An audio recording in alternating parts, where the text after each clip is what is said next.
यशवंत चंद्रशेखर कांबळे यांच्या सन्मानार्थ भव्य सेवानिवृत्ती सोहळा आयोजित करण्यात आला होता। कार्यक्रमात नागनाथ अण्णा गायकवाड, माजी नगरसेवक प्रथमेश कोठे, शिवा बाटलीवाला, विठ्ठल वनमारे आणि अशोक लामतुरे यांनी यशवंत कांबळे यांचा शाल, श्रीफळ आणि भेटवस्तू देऊन सन्मान केला। त्यांच्या कार्यकाळातील प्रामाणिकपणा, शिस्तबद्धता आणि जनतेशी असलेला जिव्हाळा यांचे सर्व उपस्थितांनी कौतुक केले। यावेळी विविध अधिकारी आणि मान्यवरांनी मनोगत व्यक्त करत कांबळे यांच्या सेवाभावी वृत्तीचा गौरव केला। 36 वर्षांची निष्कलंक आणि समर्पित सेवा ही अनेकांसाठी प्रेरणादायी आहे असे मत मान्यवरांनी व्यक्त केले। आनंद आणि कृतज्ञतेच्या वातावरणात झालेल्या सेवानिवृत्ती सोहळा यशवंत कांबळे यांच्या उल्लेखनीय योगदानाची भावपूर्ण दखल ठरला।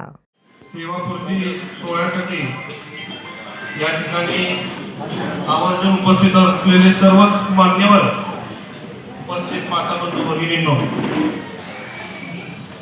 यशवंत कांबळे काकांचा परिचय मला माझ्या वडिलांमुळे झाला आणि अतिशय जिव्हाळ्याचे संबंध मला वाटतं त्यांचे महेशांबरोबर होते।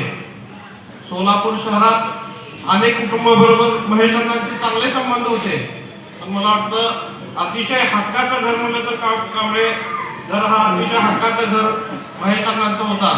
प्रणय सर असतील, प्रतीक भैया असतील, त्यांनी नेहमी महेशांच्या संपर्कात असायचे आणि सिटी सर्वेमध्ये कुठलंही काम असलं तर हक्काने आम्ही सुद्धा कांबळे काकांना सांगत होतो किंवा प्रणय सरांना सांगत होतो। निश्चितच आता जसं इंदापुरे सरांनी सांगितलं की योग्य ते मार्ग दाखवून त्याच्यात आपल्याला काय सुधारणा करता येतील किंवा काय अडचणी येऊ शकतात, त्या अडचणी कसे दूर करावेत त्याचं योग्य ते मार्गदर्शन मला वाटतं कांबळे काकांनी